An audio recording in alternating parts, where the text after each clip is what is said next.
Good evening, guys. It's me, born for such a time. And we're going to do something a little bit different tonight. We're going to go forward, but we're also going to go back. And we're going to go back all the way to the Civil War. We're going to go back to about 2020, and we're going to go forward into the future. And so it's kind of like Back to the Future tonight. And the podcast that we're going to read tonight is called Patriot Battle Hymn of the American Republic, and we're going to cover some of my Substacks that are out there on substack.com. And they're going to go from the Kitchen series.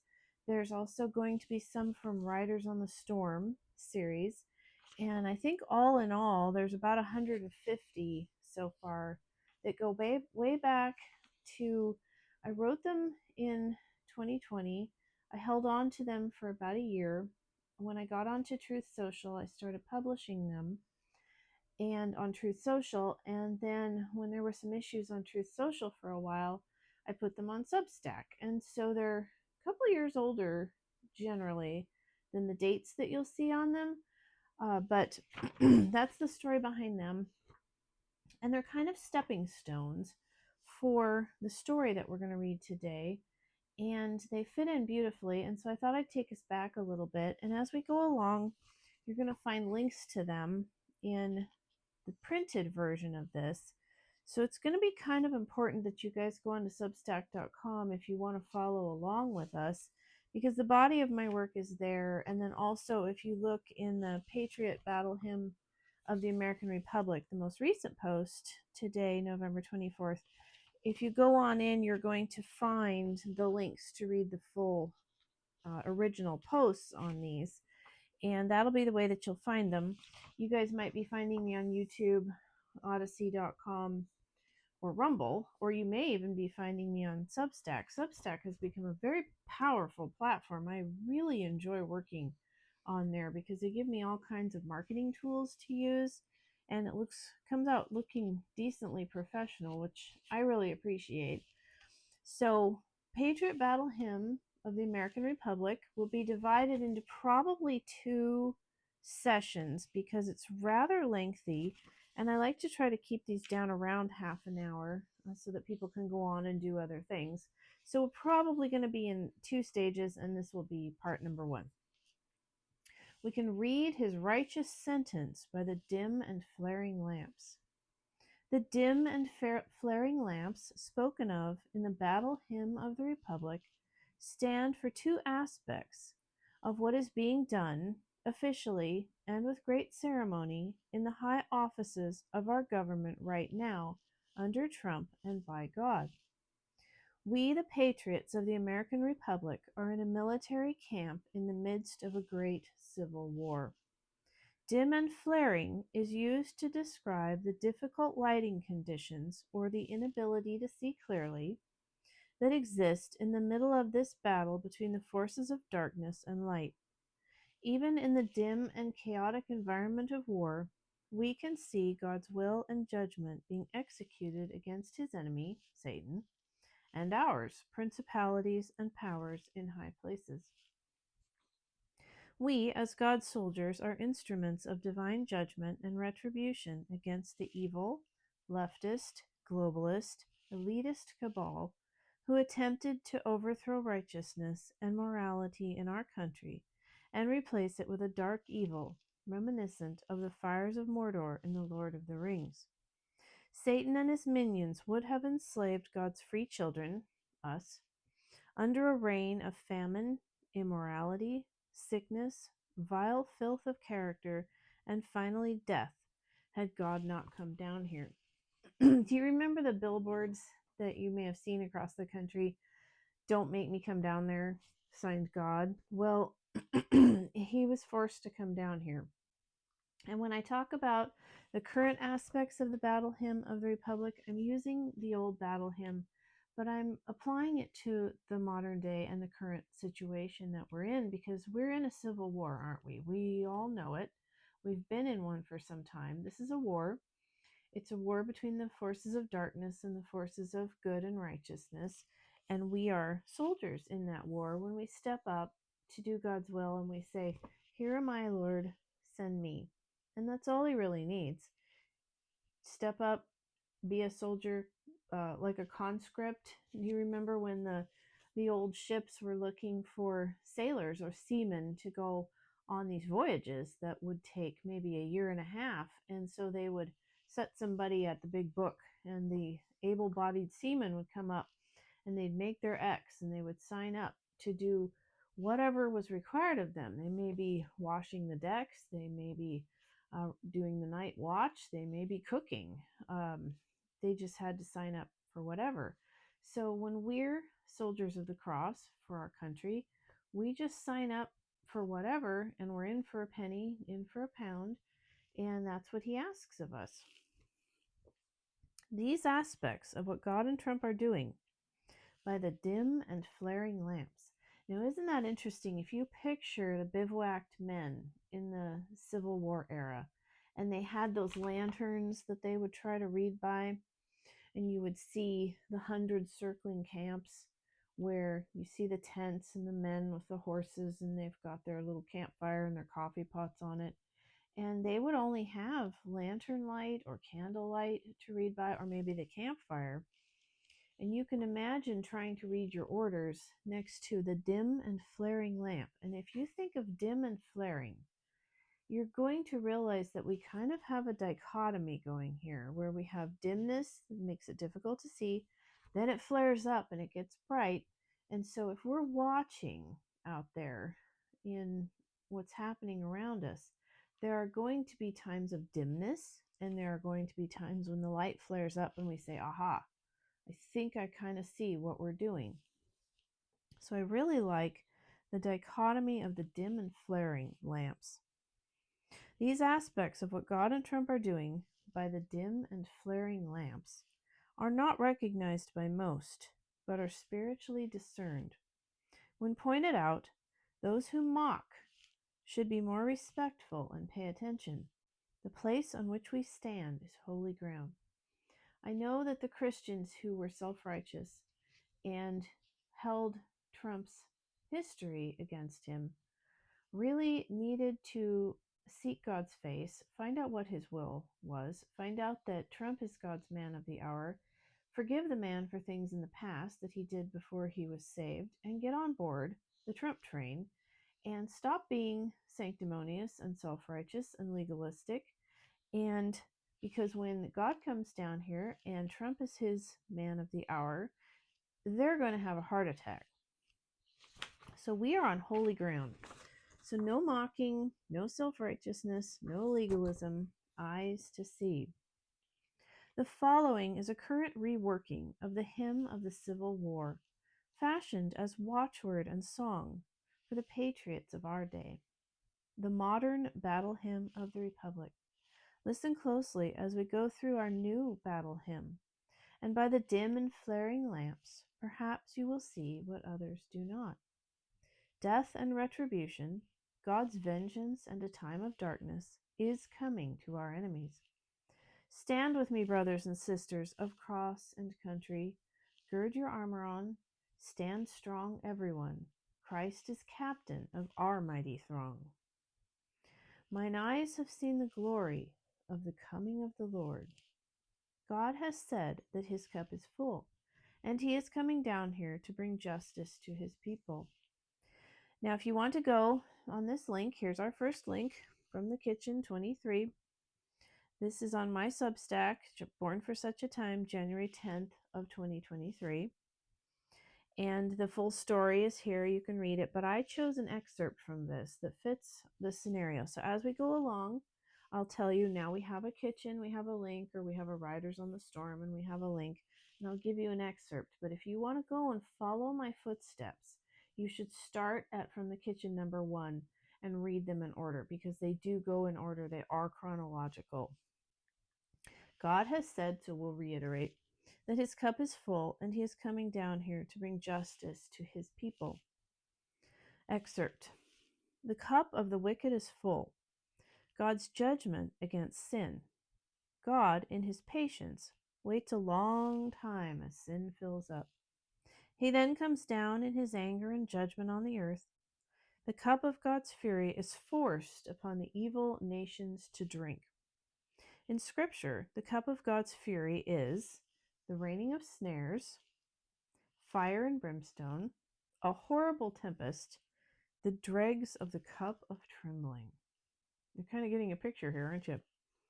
He is trampling out the vintage where the grapes of wrath are stored. And it's not Steinbeck. He got it from the Bible. Harvest time has come for the enemies of our God and our country, and he will cut down the ripe grapevines with a sickle and trample the grapes underfoot. Their juices will be squeezed out into vats and poured out over the earth. The grapes, of course, represent those who have served Satan and committed evil in his name, and in his fury, God will trample them underfoot. You can probably, all of you, think of several things right off the top of your head that were a great evil in our country that were forced upon you.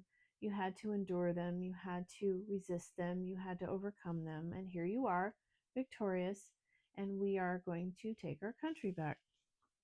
Revelation, you knew we were going into Revelation, didn't you? Revelation 14, 9 to 10.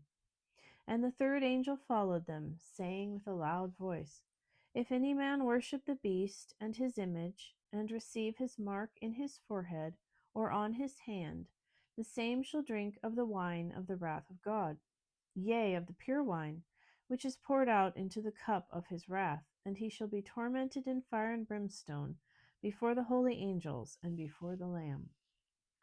My mom was reading this to her, and she says, wow, people are going to think we're at the end times. I believe that we're actually in for a revival and a revolution.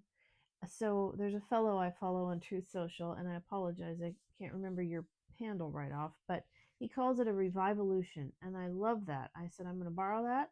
It's a revivolution. We're not at the end yet. I don't know exactly when the end will come, but I fully believe that we will have a revival first, and I don't believe it will be in our lifetime, but you can see how they have set up for this to be in our lifetime. If you go into the Amazon stores now, they have put a device in where you can read the palm of your hand to pay for your groceries. And there's a kiosk that you can go over and put your palm on it, and it will read your palm, and then from then on you can buy your groceries. So a lot of the technology's in place, isn't it? That is freaky. I always was kind of the Mission Impossible mindset where, well, then why wouldn't people just, if they wanted to steal from you, just cut your hand off and they could use that to buy things. I think the whole idea is very freaky. I watched iRobot many years ago, and I feel like that is like a template of what we should watch for and be careful of. And so I guess I've watched a little bit of sci-fi. I'm not a big sci-fi person, but enough to scare me, I guess. So that Revelation verse in 14, chapter 14, is a warning not to give in to nor worship the evildoers, their actions, rewards, consequences, nor their leader, the devil himself. I'm going to go back to Revelation 14, 18 to 20. And another angel came out from the altar, which had power over fire, and cried with a loud cry to him that had the sharp sickle, and said, Thrust in thy sharp sickle, and gather the clusters of the vineyard of the earth, for her grapes are ripe. And the angel thrust in his sharp sickle on the earth, and cut down the vines of the vineyard of the earth, and cast them into that great winepress of the wrath of God. And the winepress was trodden without the city, and blood came out of the winepress unto the horses' bridles by the space of 1,600 furlongs. So the blood came all the way up to the horses' bridles, all of this 1,600 furlongs. The destruction that is coming to our enemies, patriots, will overflow very deep and very far and very wide, signifying the greatness of the slaughter. Those who sought a form of the Antichrist, immorality, sin, unbelief, and idolatry in our age, forsaking the true Christ and God of our country, will reap the contempt of Christ. Revelations 19:15. And out of his mouth went out a sharp sword, that with it he should smite the heathen. For he shall rule them with a rod of iron for he it is that treadeth the winepress of the fierceness and wrath of Almighty God. So you can see where the original author of the Battle Hymn of the Republic got the winepress of God and the wrath of God and the vintage of the wrath of God. So the year of the wrath of God. I believe that we are in the years of the wrath of God against our enemies. Christ, prepared unto battle for us and against our enemies, will strike, rule, and destroy. He hath loosed the fateful lightning of his terrible swift sword. Now we are going to go, those of you following on the Substack have a link from the kitchen number 27. This was written, like I said earlier, but posted on January 12th of 2023. Lightning raids will be carried out on those in high government who have been complicit with the Kabbalist mafia.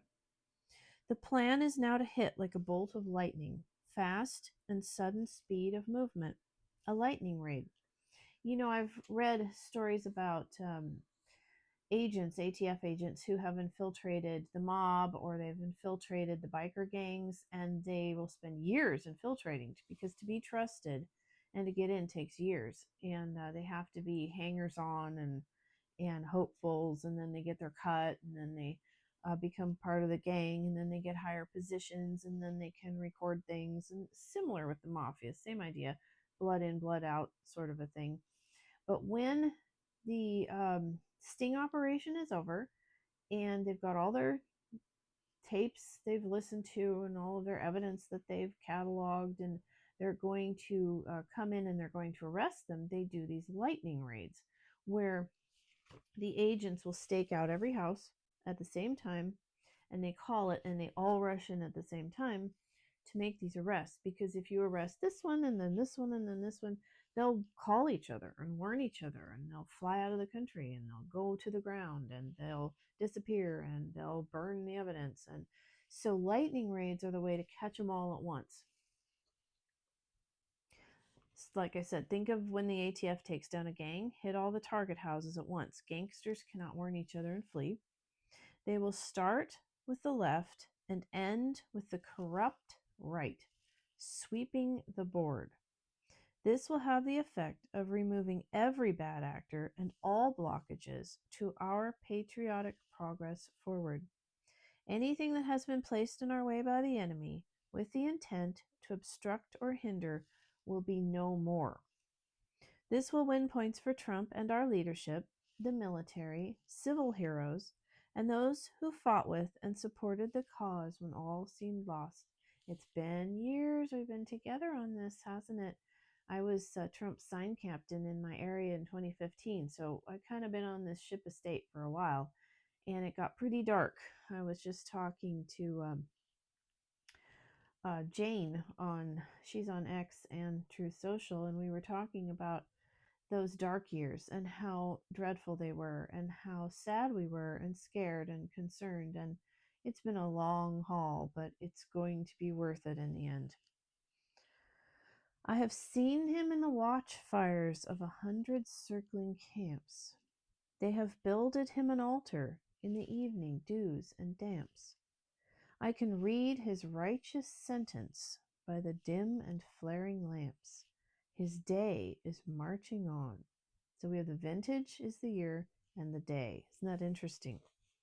Christ is in the watchfires of our patriot soldier camps. And more than that, the camps that we have set up have pleased him. In seeking and doing God's will for our country, under Trump's leadership, we have erected our own altars of worship, erected in God's name. We, as worshippers of God, are fully prepared and eager to carry out the righteous sentence of death prescribed in Revelation for all the evils that have come to our country that God abhors. We will carry out this righteous sentence on God's behalf. So now we're going to go, we have another link from the kitchen number 6, which was posted on December 27th of 22, where we have another excerpt that fits along with the righteous sentence. Hang on to God as you traverse the darkness and the steep path. Keep him always in mind. Don't be one who falls away.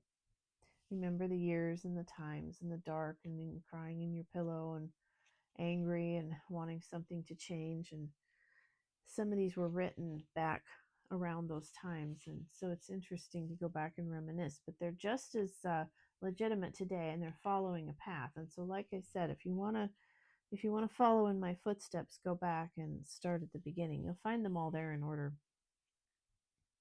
It is on this path that you will find a treasure that you can share with others. Trump is not dead, but waiting. He had to appear to have gone down to the grave to mislead the left into a false sense of security so that they would feel safe to reveal their evils to the world. Again, this was written back in, I believe this was either 21 or maybe 22, but I posted it in 22. Picture Trump as a soldier, ready for battle, with his bug-out bag, rifle, and helmet. We must honor Trump's dignity and support him, even when it looks like it is too late for him to make a comeback. His helmet is for protection from hits from the left. His rifle is for destroying the enemy.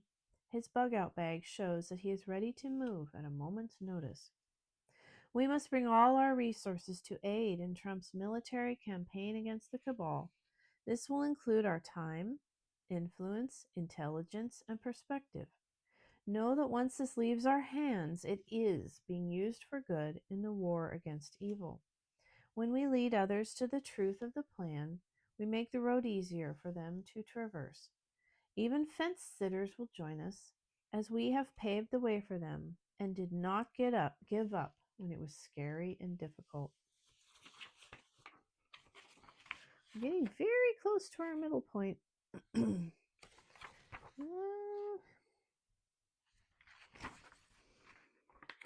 We'll read a little bit more. How about that? We won't give up quite yet. We'll read a little bit more. The next one will be a little bit shorter. I have read a fiery gospel writ in burnished rows of steel. Now, this is interesting because there are stanzas in this hymn that I have not heard before. This is one of them, and there's another one that were pulled out because they were thought to be a bit too aggressive. I do not feel that they are too aggressive. I feel that aggressive is what is required. So we are putting them back in to the Patriots' battle hymn of the American Republic. I have read a fiery gospel writ in burnished rows of steel. As ye deal with my contemners, so with you my grace shall deal. And contemners are mockers and scorners. Boy, haven't we seen that. Let the hero, capitalized, born of woman, crush the serpent with his heel, since God is marching on. The Civil War is a form of holy war, sanctioned by God to wipe out the sins of the nation. The righteous and obedient will be blessed, but those who followed after God's archenemy Satan and furthered his acts of rebellion against us will be punished. And again, now we have Riders on the Storm number 33. Here's my excerpt. And this is referring to the cabal imposed death jab, or otherwise known as the COVID vaccine. People will die suddenly, having been told the truth, but refusing to be awakened. Their time will be up suddenly and without remedy. We will watch helplessly as the vital around us are simply tossed into the gutter up against the curb. To the cabal, they are no more than filthy waste, dismissed and rejected. This will become the symbol of what the cabal has done to us. The way to reach them is to use identifiable proofs. Be loud, be tall, be firm. Some will scoff and mock, but the rest will look up and respond. And I did this. I spent many hours trying to advise people with proofs and facts and truths about the deadly nature of the COVID vaccine and how unnecessary it was. And I hope that I saved some. Some will die in their weakness and their mentally disordered condition. Some will die because they simply gave in. The time frame is short. A wave of death is coming. Genesis 3:15. I will also put enmity between thee, Satan, who deceived the woman, and the woman, and between thy seed and her seed. He shall break thine head, or the power of sin and death, And thou shalt bruise his heel. Satan may sting Christ and his followers, but not overcome us. When we step out in obedience to God and overcome Satan in our lives, families, neighborhoods, and country, we crush the head of the serpent, making it easier for everyone around us to overcome him as well. It is like when the death angel came over Egypt, destroying the firstborn of an evil and rebellious generation that cursed God and enslaved his people, a terrifying purge at the hand of an angry God. And I think that's where we're going to stop because we have a little bit left, and we will read this one the next time. It'll be short, but we'll get back to it, maybe a 15-minute one. Thank you so much, Patriots, and we'll do number 2 shortly.